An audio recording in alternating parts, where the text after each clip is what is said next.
नमस्कार दोस्तों, जय महाराष्ट्र, जय गो इंडिया जागो में आपका फिर से एक बार हार्दिक स्वागत है। तो दोस्तों, कल मैं वीडियो नहीं बना पाया था क्योंकि रात के समय भी कुछ लोग आए थे मिलने के लिए, जिसमें ज़्यादा समय बीत गया था। तो इसके लिए कारण मैं वीडियोज़ नहीं बना पाया। और मैंने कमेंट्स पढ़े। कमेंट्स में कुछ लोगों के कमेंट्स ये आ रहे हैं कि सर हमने कंप्लेंट भी किया, हमने आरटीआई भी डाला, लेकिन कोई फ़र्क नहीं पड़ रहा है, फिर भी हम बीच में फंसे हुए, हम बाहर कैसे निकलें। तो चलिए हम आज इसी विषय में बात करते हैं।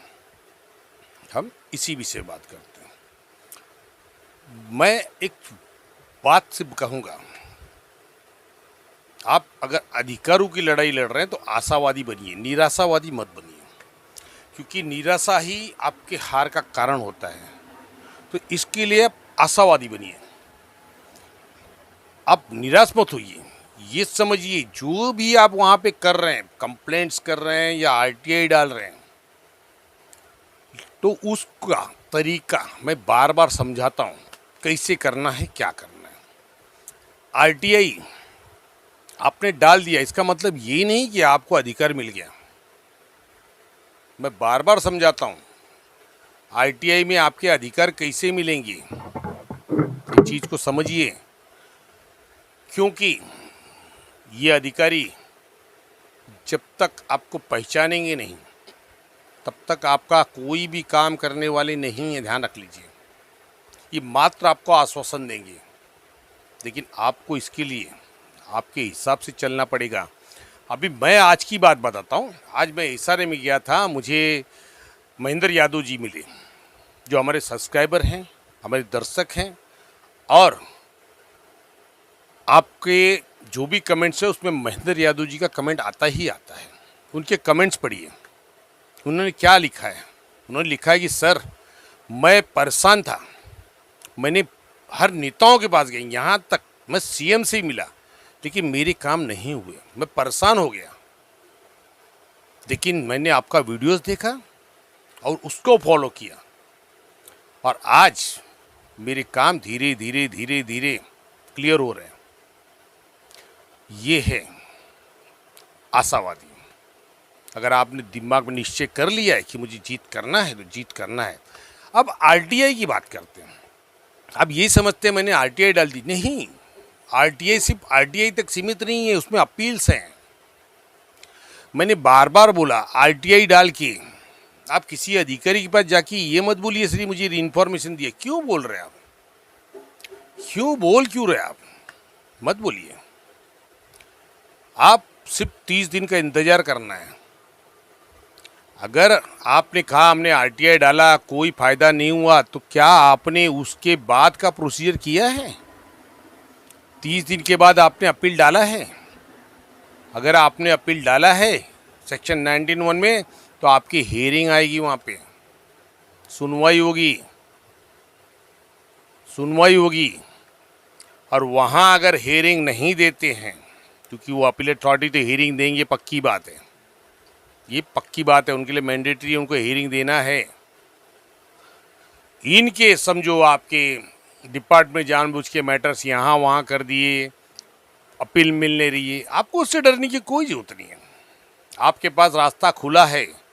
45 दिन के बाद, 45 डेज़ के बाद आप सेकेंड अपील फाइल कर दीजिए कि भाई ना तो मुझे जन सूचना अधिकारी यहाँ पे कोई रिस्पांस दे रहे हैं, मेरे एप्लीकेशन को रिजेक्ट कर रहे हैं, मुझे जवाब ही नहीं दे रहे हैं, और मैंने अपील फाइल किया तो अपील अथॉरिटी ने मुझे हियरिंग ही नहीं दिया।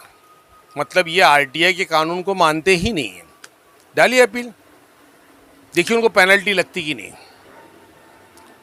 एक बार पेनल्टी, एक अपील में अगर आपने कर दिखाए ना, उसके बाद अपील अधिकारी के पास जाएंगे ना, तो आपका जो भी एप्लीकेशन जाएगा ना, तो आपको खुद बैठे के बोलेंगे हाँ सर मैडम आपका हो जाएगा, टेंशन मत रखो।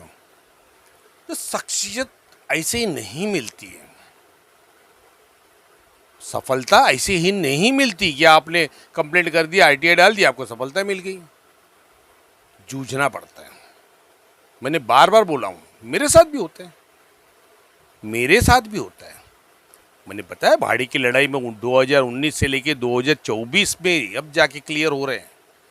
लेकिन मैं निराश नहीं हुआ, लड़ते गया, एक के बाद एक लड़ाई, एक के बाद एक लड़ाई।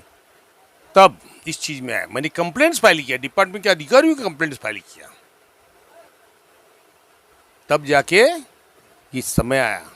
भले समय बीता हो, लेकिन जीत मिली। इसीलिए मैं कहता हूं, अगर आप मुझे, मैं जो कहता हूं उस पर यकीन नहीं करते, तो महेंद्र यादव जी तो है ना, महेंद्र यादव जी को आप कमेंट कीजिए कि महेंद्र यादव जी बताइए मैं झूठ बोल रहा हूं क्या। महेंद्र यादव जी आप कमेंट कीजिए और सब्सक्राइबर को बताइए जो आपने आज मुझे कहा। और महेंद्र यादव जी के साथ उनके बगल की सोसाइटी के लोग आए थे, वो व्यक्ति ग्रेजुएट हैं, ग्रेजुएट होने के बावजूद उन्होंने बोला सर मैं, मेरी परेशानी की वजह से बिल्डर के पैर तक पड़े, लेकिन उसने काम नहीं किया। तब मुझे महेंद्र यादव जी ने आपके बारे में बताया, आपकी वीडियोस दिखाए और बोले चलिए कैसे काम नहीं। अब मैंने बिल्डर को नोटिस निकाला है, भाड़े के लिए नोटिस निकली है। तो ये बात आप अगर कहेंगे इस चैनल पर बैठ के कि ये डालने, नहीं मैं मानता हूँ, लेकिन उसमें आपकी कमी मुझे नज़र आ रही है कि आप उसको बराबर फॉलो नहीं कर रहे हैं। आपको कंप्लेंट के पीछे जाना नहीं है कि सर मेरी कंप्लेंट पे क्या किया, आपको आरटीआई में डालना है कि मैंने जो पत्र डाला था उस पत्र के दिनांक की, और मैंने पहले ही बताया था आप कंप्लेंट की जब भी कंप्लेंट करते हैं एक हफ्ते के बाद जाके उस कंप्लेंट का मूवमेंट लीजिए, उनको बोलिए लिख के दीजिए इसका नंबर और डेट कि भैया किस नंबर से किस डेट को किस अधिकारी के टेबल पे गई है। ये मैंडेटरी है, आपको लेना ही है, ध्यान रखिए, क्योंकि यही चीज़ आपको आगे काम आई अपील में और उसमें क्या बता सकते हैं सर देखिए मैं इशारे में आया था, ये मैंने मूवमेंट लिया, मूवमेंट पे बाद ये लेटर यहाँ से गया, मैं उनके पास भी गया, सबका डिटेल्स लिया, लेकिन अधिकारी कहते मेरे टेबल पे आया नहीं। तो मैंने तो फाइल किया हूँ, तो ये मेरा पत्र उनके पास क्यों नहीं पहुँचा, ये अधिकारी ने मुझे क्या करना है। सरकार, उनका डिपार्टमेंट कह रहा है कि हमने उनके पास भेज दिया इस नंबर से, को जवाब देना पड़ेगा। मैंने बार बार कहा हर अधिकारी, आज मैं मेरी बात करता, चलिए छोड़ दीजिए, मैं आरटीआई एक्टिविस्ट हूँ, ध्यान रखिए आरटीआई एक्टिविस्ट हूँ, मैं आज से नहीं हूँ, मेरा नाम है आरटीआई एक्टिविस्ट में, जो लोग मुझे जानते पुराने से क्या सब जानते हैं आरटीआई एक्टिविस्ट के हिसाब से। लेकिन आज भी मैं किसी अनजान डिपार्टमेंट का आरटीआई डाल दूँ ना, मुझे जवाब नहीं आएगा, मुझे जवाब नहीं देंगे वो लोग, क्योंकि पहले अधिकारी देखता है इस बंदे को नॉलेज कितनी है। और वही मैंने अपील जब फाइल कर दिया ना, और एक अपील खाली मैंने ले लिया, हेयरिंग ले लिया ना, उसके बाद मैं अगर उस डिपार्टमेंट में एक आरटीआई डालता हूँ ना, तो मुझे 15 दिन के अंदर रिप्लाई दे देंगे वो, ऊपर से फ़ोन करेंगे सर मैंने आपका रिप्लाई भेज दिया है, आपका रिप्लाई रेडी है, लेके जाइए। ऐसे नहीं होता है जैसे आप लोग कहते ना, ये मत सोचिए कि आपने कंप्लेंट डाल दिया, आरटीआई डाल दिया, आरटीआई के बाद ना अपील है। मैं बार बार कहता हूँ अपील ही आपको आगे बढ़ाएगी, आरटीआई नहीं। आरटीआई तो आपका पहला माध्यम है, जो आप मांग रहे हैं कि भैया मुझे ये सूचना दीजिए कि आपने मेरे पत्र पे आज उस दिन से लेके जिस दिन आपने डिस्पैच किया और आज तक में क्या क्या कार्रवाई की है उसके प्रति दीजिए। अब ये कर्तव्य है अधिकारी का कि वो आपको क्या इंफॉर्मेशन प्रोवाइड करता है, इस चीज़ को समझिएगा। कुछ चीज़ें इंफॉर्मेशन होती है और कुछ चीज़ें इंफॉर्मेशन होके भी नहीं होती, जिसको अधिकारी बोल ही नहीं सकता इन्फॉर्मेशन नहीं है, वो इन्फॉर्मेशन बनती है और उसको देना पड़ेगा, उसको बताना पड़ेगा। वहाँ पे महाराष्ट्र डिलेक्शन ड्यूटी एक्ट 2005 वो कहता है कि एक अधिकारी के टेबल पे 7 दिन से ज़्यादा फाइल नहीं होनी चाहिए। तो भैया इतने दिन हो गए, तो आपने क्या किया, फाइल कहाँ भेजा, उसका डिटेल दीजिए ना रूल के हिसाब से। तो आपको ये समझ लीजिए कि जब आरटीआई जब आप करते हैं तो थोड़ी सी, मैं ये नहीं बोलता कि आप सेक्शन सीख लीजिए, आप कानून पढ़ लीजिए, मत पढ़िए, तरीका तो सीखिए जो हम समझा रहे हैं आपको, कैसे बात करना है, क्या करना है, क्या बोलना है। मैं नहीं बोलता कि आप वकील बन जाइए या आप लॉ की पढ़ाई कर ली, नहीं मत कीजिए। आप जैसे हैं वैसे ही अच्छे हैं, कोई प्रॉब्लम नहीं है। बस आपको इतना करना है, जब भी हियरिंग में यहाँ पे बैठ के समझाता हूँ हियरिंग में क्या बात करना है, कैसे करना है, तो एक ही वर्ड में बात करना है कि भाई आपने मुझे जवाब नहीं दिया, इसका मतलब आपने मेरा एप्लीकेशन रिजेक्ट कर दिया है, सूचना के अधिकार के नियम के अनुसार रिजेक्ट कर दिया है। तो जो भी सूचना है मुझे उपलब्ध कराए, निःशुल्क उपलब्ध कराई जाए। निःशुल्क मतलब फ्री ऑफ चार्ज में उपलब्ध कराई जाए। मत भूलिए सेक्शन, कोई जरूरत नहीं सेक्शन की कोई जरूरत नहीं है। और ये आप अपील में लिख के डालिए, देखिए जब आप उस चीज़ को फॉलो करेंगे तो धीरे धीरे आपके दिमाग में आएगा। तो उसके बाद आपके दिमाग में कब सेक्शन भर जाएंगे ना आपको पता नहीं चलेगा। आपके दिमाग में सेक्शंस कब भर जाएंगे आपको ही पता नहीं चलेगा। तो इस चीज़ को समझिए। आरटीआई एक बहुत चीज़ बोलता है। एक्ट पढ़ोगे तो कुछ और है, मीनिंग निकालोगे तो कुछ और है। अभी एक अधिकारी ने मुझे, मैं जब गया, नया डिपार्टमेंट था, मैंने बोला सर मैं गया था इसी डिपार्टमेंट में, बोला भाई नया डिपार्टमेंट जरा देखूँ अधिकारी कौन है, तो बहाना तो भाई चाहिए बात करने के लिए। तो मैं आरटीआई कॉपी लेके गया था और मुझे कुछ वहाँ 8-10 दिन हुए थे आरटीआई डाल के। तो मैंने बोला कि सर मैंने एक आरटीआई पुटअप किया हूँ, तो उसका कुछ रिप्लाई वगैरह बना रहे, कुछ इन्फॉर्मेशन चाहिए मुझे, अर्जेंट है। तो अधिकारी ने नया समझ के मुझे बोला तो आपको इतनी जल्दीबाजी क्या है, मेरे पास 30 दिन है ना, मेरे पास 30 दिन है। मैंने बोला सर 30 दिन किसने दिए आपको, आरटीआई में तो 30 दिन दिया ही नहीं है, 30 दिन तो मुझे दिया गया है। 30 दिन सूचना का अधिकार अधिनियम ने मुझे दिया है, मतलब जो यहाँ पे आवेदक है उसको दिया गया है कि अगर अधिकारी सूचना नहीं दे 30 दिन में के बाद आप अपील फाइल कर सकते हैं। वो तो 30 दिन मुझे दिया गया है, आपको कहाँ दिया है? बोले उसमें लिखा है। बोला सर उसमें लिखा है विदिन 30 डेज, 30 दिनों के भीतर। भीतर का मतलब समझते हैं आप? 5 दिन में भी दे सकते हैं, 10 दिन में, 2 दिन में भी दे सकते हैं और 2 घंटे में भी दे सकते हैं। आपके और कोई प्रतिबंध नहीं है। आपके पास एप्लीकेशन आया, आप नेक्स्ट डे इन्फॉर्मेशन दे दीजिए। तो 30 दिनों के भीतर लिखा है, ये नहीं बोला कि 30 दिनों में दो, नहीं, वो 30 दिनों में मुझे कहा गया है कि अगर अधिकारी ने यहाँ पे नहीं दिया, सूचना नहीं दी, तो आप अपील फाइल कर दीजिए 19(1) में अपील अथॉरिटी के पास। अब उस अधिकारी को जब मैंने इतना ही वर्ड बोला तो मेरे को बोला सर बेटी सर आपका, सर 2 दिन रुके ना, मैं आपको दे देता हूँ। फर्क पड़ता है, जानकारी ही जागरूकता बढ़ाती है और जागरूकता ही जीवन है। अधिकारी आपसे नहीं डरेगा, आपके जानकारी को डरेगा। अधिकारी समझ जाएगा, इनको मालूम है ये जानकारी, इनको जानकारी है कि क्या नियम है, तब आपके काम आएंगे। आज एक सब्सक्राइबर नहीं, कई सब्सक्राइबरों ने कहा है कि सर आपने जो रास्ते, उस रास्ते पे चलते हुए मेरे अब काम शुरुआत होने, अधिकारी मुझे पहचानने लगे हैं। तो महेंद्र जी भी वही बोले। महेंद्र जी ये वीडियो देखने के बाद आप जरा हमारे दर्शकों को बताइए, जो मायूस हो गए हैं कि कंप्लेंट करने से नहीं कुछ नहीं हो रहा है, आरटीआई डालने से नहीं कर रहा, तो वही काम तो आप कर रहे हैं, तो आपके काम कैसे हो रहे हैं वो आप ज़रा समझाइए इनको कमेंट करके, ताकि इनको ये मेरे पर विश्वास नहीं है, कम से कम आप बोलेंगे तो आपको तो विश्वास करना पड़ेगा उनको। देखिए क्षमता, मैंने बताया ना आशावादी निराशावादी, तो आशावादी में जो व्यक्ति आशावादी हो वो थकता नहीं है, निराशावादी निराश हो जाता है, और निराशा ही हार का कारण होता है। यहाँ हार जीत की बात नहीं है, यहाँ अपने अधिकारों की बात है। तो अधिकारियों के लिए आप निराश क्यों हो रहे हैं? मैंने पहले कहा, मैं जब से वीडियो बना रहा हूँ तब से मैंने एक वर्ड कहा है, आरटीआई में थोड़ा लंबा प्रोसीजर है, समय व्यतीत होता है, क्योंकि एक आरटीआई में आपको 30 दिन के बाद अपील करने का अधिकार दिया है।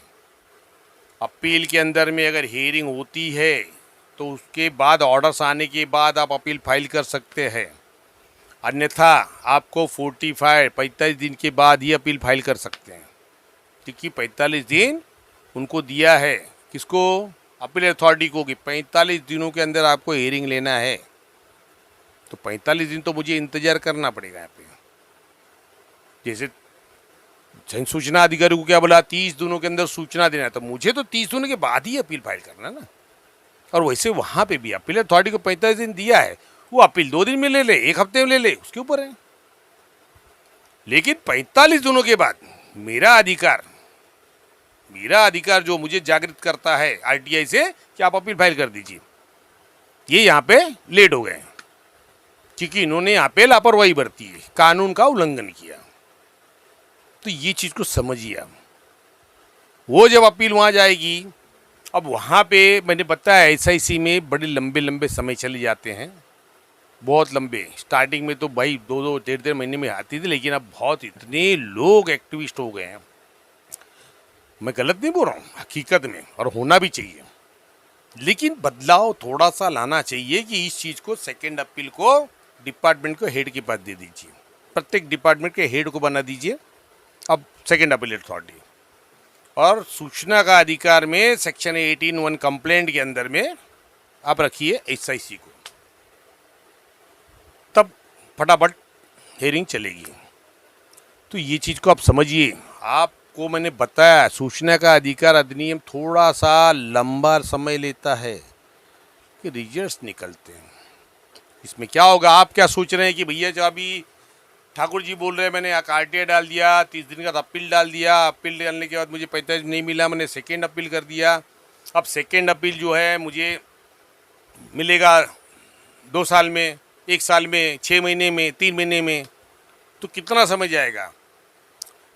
आप वो अपील डालने के बाद उस अधिकारी को दूसरा आरटीआई पुटअप कीजिए और उनको बताइए कि भैया आप लोगों ने, किसी ने, मैंने सेकेंड अपील फाइल कर दिया है, सेकेंड अपील फाइल कर दिया है। देखिए आपके रिप्लाई आने चालू हो जाएंगे, तुरंत चालू होंगे, क्योंकि आरटीआई किसी को बख्शता नहीं है, अधिकारी को तुरंत पेनल्टी मारते हो, तुरंत उनको एक चांस देंगे, अपॉर्चुनिटी। 15 दिन के अंदर इंफॉर्मेशन दे रहे हो उसका एफिडेविट फाइल करो, अदरवाइज आपको 25,000 पेनल्टी क्यों नहीं मारी जाए, ये इनको एक अपॉर्चुनिटी दी जाती है। अब वो समय अगर आया तो उसके बाद कभी भी अधिकारी आपके काम आरटीआई और कंप्लेंट पे कभी इग्नोर नहीं करेंगे। कुछ समझिए सर, मेरे जो कंप्लेंट डालता हूं मैं, अभी सब पेंडिंग है, कोई रिप्लाई नहीं आ रहा है, कोई बात नहीं, मुझे कोई प्रॉब्लम नहीं। मैंने अधिकारी को बोला पेंडिंग करके साहब रखिए, मेरा मैटर पेंडिंग है, आप उस पर रिप्लाई दे या नहीं दे, मेरे पास कॉपी है कि मैंने आपको इंफॉर्मेशन दी थी कि यहाँ पे गलत हो रहा है, ये बात आप ध्यान रखिए। आप समझ रहे हैं बात को। तो मैं खाली आपसे एक ही रिक्वेस्ट करूंगा कि मायूस मत होइए, थोड़ा सा आपको कोशिश करना होगा। महेंद्र यादव जी की तरह और हमारे जो और सब्सक्राइबर इस चीज़ में हैं, आज मुझे एक चीज़ का और अच्छा लगा, मुझे नहीं मानता, मुझे महेंद्र यादव जी ने बताया कि सर आजकल एसआरए में लोग सर्कुलर के बारे में पूछना चालू कर दिए कि सर ये सर्कुलर है तो इम्प्लीमेंट क्यों नहीं होता है। बोली ये मैंने आज तक नहीं देखा था, लेकिन आप जब से हम आपके वीडियोस देख रहे हैं और वो दूसरे भी जो देख रहे हैं आपके वीडियोस को सुनते हैं और फिर आके पूछते हैं कि भैया सर्कुलर में तो ये लिखा है, तो ये चीज़ यही है जागरूकता। और मैं यही चाहता हूँ हर एक व्यक्ति कम से कम जागरूक बने, 10 को जागरूक करें, वो 10 दूसरे 10 को जागरूक करें, क्योंकि हमारे झोपड़ी धारकों को प्रॉब्लम्स यही है, उनको नियम्स कोई बताता नहीं। अधिकारी के पास जाइए तो अधिकारी समझाते नहीं आपको क्या करना है, कहाँ जाना है, हम आपको रास्ता बताते आपको कहाँ जाना है, किस जगह पे जाओगे तो आपकी सही ट्रैक रहेगी। आप कंप्लेंट फाइल कर रहे हैं, कंप्लेंट फाइल करने के बाद हायर अथॉरिटी को कंप्लेंट कर दीजिए अधिकारी के खिलाफ, सीएम को कंप्लेंट कीजिए, लेकिन आरटीआई में ही आपको कामयाबी मिलेगी, ध्यान रखिए। आरटीआई में ही कामयाबी मिलेगी। महेंद्र जी, मैं आपसे निवेदन करूंगा कि थोड़ा सा इनका मनोबल बढ़ाइए। जैसे आपका मैंने आज मनोबल देखा, मुझे भी थोड़ा सा ये प्राउड हुआ अपने आप पे कि भाई मेरी शिक्षा आज स्प्रेड हो रही, फैल रही है। मुझे अच्छा लगा। तो मैं चाहता हूँ महेंद्र यादव जी, आप भी लोगों की जो इनके दिमाग में या जो मायूसी छाई है उस चीज़ को दूर करने के लिए कमेंट्स कीजिए, ग्रुप पे भी कीजिए और चैनल पे भी कीजिए। और मैं आपको बताता हूँ कि हमारा जागो इंडिया जागो डिजिटल का व्हाट्सएप ग्रुप है। जिस भी व्यक्ति को उस ग्रुप से जुड़ना है, उसके अंदर एडवोकेट्स वगैरह भी हैं, डॉक्टर्स भी हैं, अच्छे अच्छे पढ़े लिखे लोग हैं। और आज वहाँ पे जो भी कमेंट्स कोई भी करता है उनकी प्रॉब्लम्स के, तो मेरे बजाय ये हमारे जो दर्शक, हमारे चाहने वाले, वो उनको बताते भैया ये कानून है, ऐसे ऐसे कीजिए। यही मेरी जीत है, यही मेरी जीत है। और मैं यही चाहता हूं कि हर व्यक्ति जागरूक हो, और मेरी कोई अपेक्षा नहीं है। क्योंकि आज ये जो लोग हैं, आज मुझे थोड़ा सा मेरा जो आर्थिक भार है वो कम कर रहे हैं।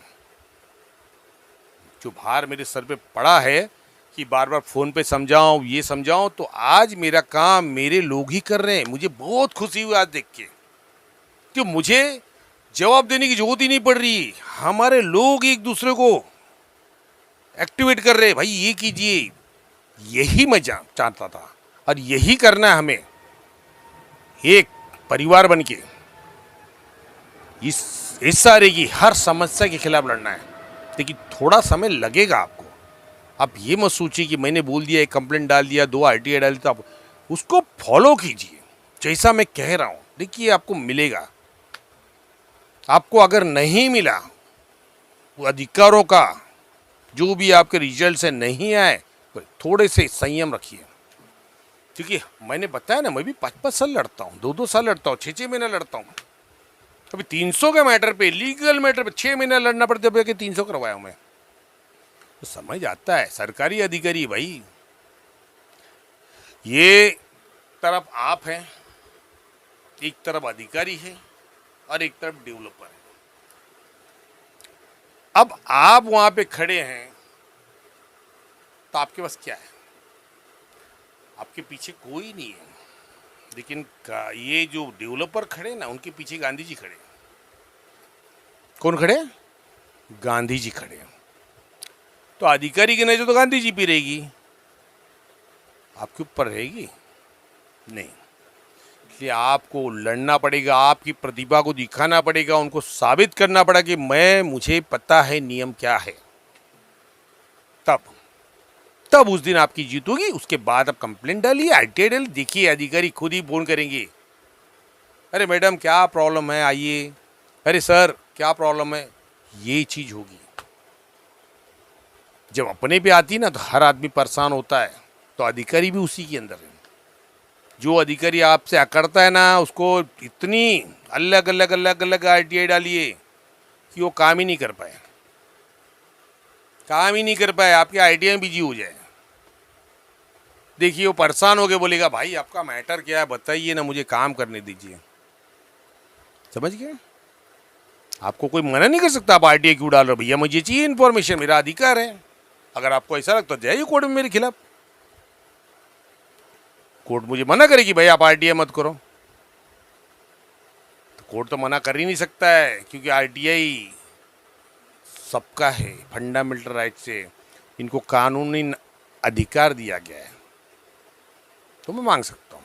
तो इस चीज़ को समझिए, थोड़ा सा पेशेंस रखिए। और जो भी व्यक्ति ग्रुप पे जुड़ना चाहते हैं, हमारे चैनल पे दिए गए व्हाट्सअप नंबर, हमारा व्हाट्सअप नंबर भी है, मेरा पर्सनल नंबर है। मेरे पास एक ही नंबर है, कोई और नंबर नहीं वापरता हूँ। तो आप उस पर व्हाट्सअप पे आपका नाम और नंबर ये मुझे व्हाट्सएप पे दीजिए कि सर मैं जागो इंडिया जागो ग्रुप से जुड़ने में इच्छुक हूँ।